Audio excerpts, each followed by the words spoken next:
Bueno, yo creo que lo primero que hay que entender de Guatemala es que Guatemala tiene también toda una historia, dijéramos, dentro de su historia está todo el tema de la conquista, en donde obviamente el sistema político es un sistema que se hizo de una manera que fuera excluyente, eh, sí, un tema excluyente y racista. Eso provocó obviamente en la medida que fue avanzando la historia de Guatemala, fue provocando grandes injusticias. Eso es el inicio de un conflicto armado interno, es todo el tema de la exclusión y marginación y racismo, que es un conflicto que dura 36 años, en donde a lo largo de esos 36 años del conflicto las poblaciones indígenas, por supuesto, son las más afectadas.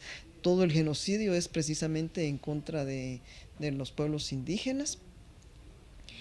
Y 10 años después de lo que fue la firma de la paz, si bien es cierto, los espacios de los pueblos indígenas, yo sí diría que se hicieron visibles porque antes eran totalmente invisibles, o sea que es una victoria ganada, no ha sido tiempo suficiente para que el proceso se afiance.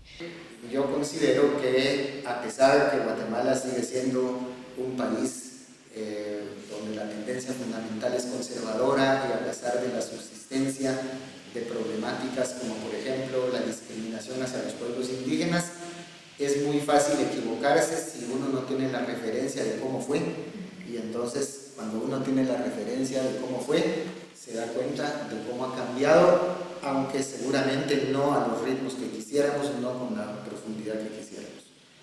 Pero bueno, para comenzar, digamos, Guatemala cuando los españoles llegaron era un país densamente poblado por indígenas que eran a su vez ya agricultores sedentarios en una alta cultura, lo cual determinó que junto con la ausencia de metales preciosos, pues la riqueza se convirtiera en esos indígenas colonizados para ser utilizados como siervos. La construcción digamos, de la sociedad guatemalteca y de la estructura social estuvo profundamente atravesada por el racismo como fenómeno histórico-estructural. De ahí que desde la colonia se generara una especie de jerarquización racial basada en la pigmentocracia. La jerarquización racial está basada en el color de la piel o en el porcentaje de sangre indígena o no indígena que se tuviera. Eso hace que el racismo atraviese la estructura social y hace que se generen nuevas categorías o términos como ladino, tente atrás, lobatón, mulato, pero curiosamente la de mestizo prácticamente es inexistente en Guatemala porque es sustituida por el ladino.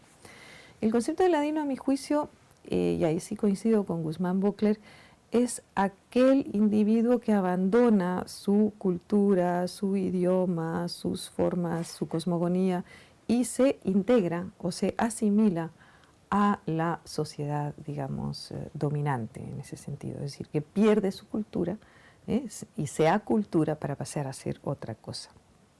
Bueno, el Estado tal y como se construye en Guatemala es un Estado que carece de nación, porque el Estado se pensó que el Estado era de los blancos criollos y la nación, entre comillas, entendida por comunidades, era de los indios.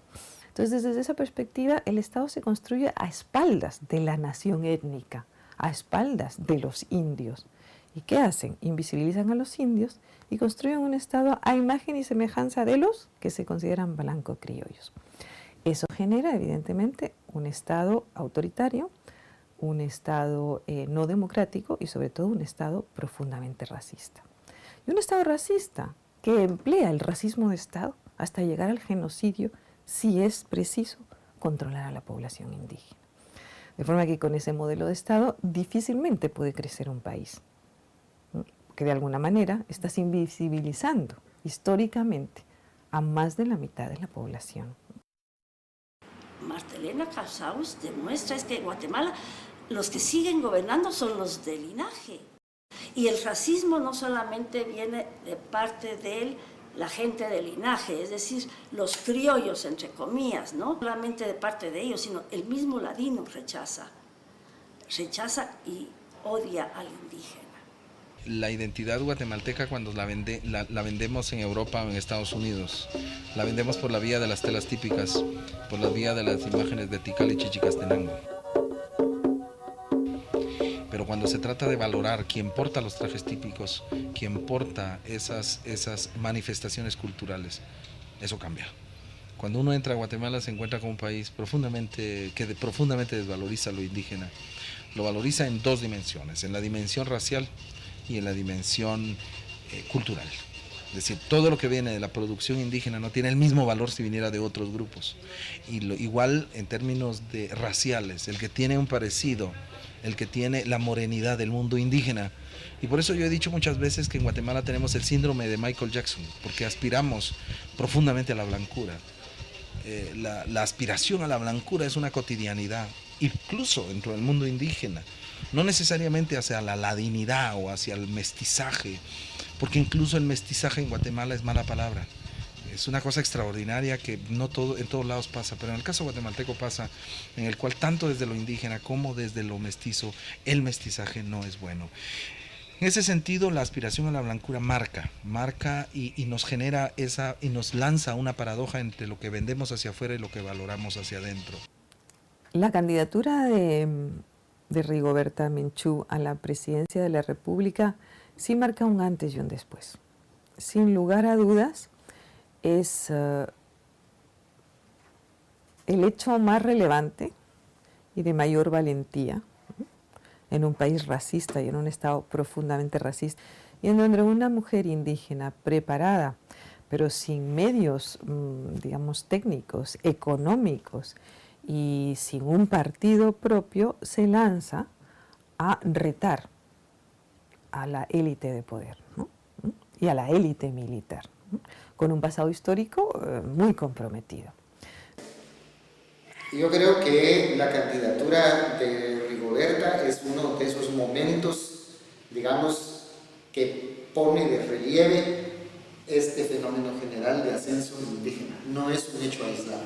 Lo de Rigoberta viene a ser como un eslabón más en esa cadena, no un eslabón más, una cuestión muy importante. Y no solo ese momento de febrero, sino, digamos, cómo ha sido el recorrido, porque cuando a Rigoberta le otorgaron el premio Nobel en 1992, esa circunstancia motivó una explosión de racismo y discriminación en el país tremenda. Ya no digamos a los altos niveles, el presidente de entonces, Jorge Serrano, estaba convencido que Rigoberta era el caballo de Troya de URNG y que si le daban el premio Nobel, entonces la guerrilla se iba a fortalecer y mil cosas más. Incluso se negó a recibirla. El alcalde entonces, hoy presidente, fue el único funcionario de alto nivel que la recibió, le entregó las llaves de la ciudad, pero para mí lo revelador no es tanto esas reacciones arriba, sino cómo el país se llenó de chistes racistas, de burla, en vez de regocijarse por un hecho de esa naturaleza.